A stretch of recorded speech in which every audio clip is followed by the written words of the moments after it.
सिंधु घाटी सभ्यता दुनिया की सबसे पुरानी और विकसित सभ्यताओं में से एक है।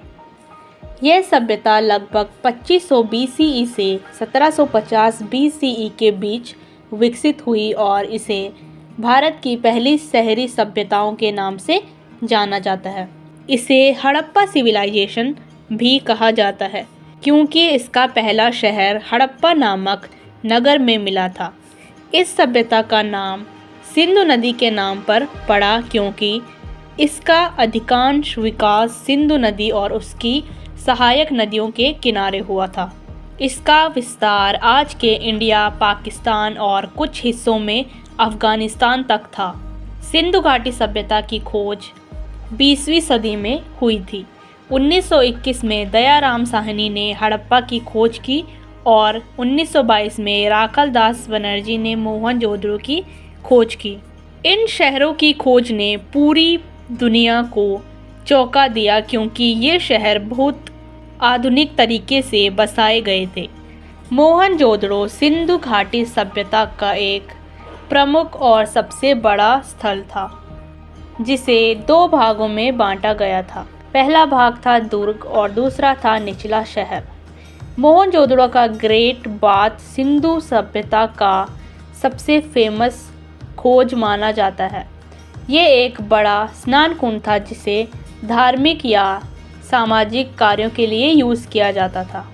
इसी तरह लोथल में एक विशाल डॉकयार्ड मिला जिससे पता चलता है कि उस समय समुद्री व्यापार भी होता था। कालीबंगन से हल से जोते हुए खेत के निशान मिले हैं जिससे पता चलता है कि पहले के लोग कृषि किया करते थे। सिंधु सभ्यता के लोगों का जीवन काफ़ी विकसित था। लोग कॉटन के कपड़े पहनते थे और गहनों का भी बहुत शौक रखते थे। महिला और पुरुष दोनों अलग अलग प्रकार के ऑर्नामेंट्स पहनते थे। ये लोग कला और शिल्प में भी माहिर थे। शिल्प कार्य में मनके बनाना, शंख की कटाई, धातु कर्म आदि सम्मिलित थे। डांसिंग गर्ल के नाम की कांसे की मूर्ति जो कि मोहनजोदड़ो से मिली है, सिंधु सभ्यता की कला को बहुत अच्छे तरीके से प्रदर्शित करती है। इसके अलावा उन्होंने कई मोहरें भी बनाई थी जिन पर जानवरों की तस्वीर और एक रहस्यमयी लिपि लिखी जाती थी जो कि आज तक पढ़ी नहीं गई। आज तक कोई भी इस लिपि को नहीं पढ़ पाया। यह लिपि चित्रात्मक थी और यही बात इस सभ्यता को और भी मिस्टीरियस बनाती है। सिंधु सभ्यता की अर्थव्यवस्था का मुख्य आधार कृषि और व्यापार था। ये लोग गेहूं, जौ और कॉटन उगाते थे। माना जाता है कि दुनिया में सबसे पहले कॉटन का उपयोग इसी सभ्यता में हुआ था। व्यापार के लिए ये लोग दूसरी सभ्यताओं जैसे मेसोपोटामिया के साथ संबंध रखते थे। ये लोग पशुपालन भी करते थे और बैल, भैंस, बकरी जैसे पशु भी पालते थे।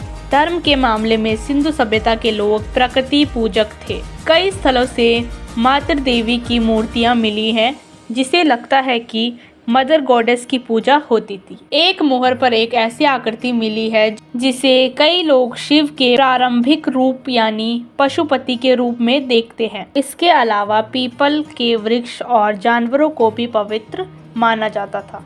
सवाल ये है कि इतनी एडवांस होने के बावजूद ये सभ्यता धीरे धीरे समाप्त कैसे हो गई। इसके पतन के एग्जैक्ट कारण आज भी एक रहस्य है, लेकिन कुछ लोगों का मानना है कि यहाँ बाढ़, सूखा, भूकंप या नदियों के मार्ग बदलने से इस सभ्यता का अंत हो गया।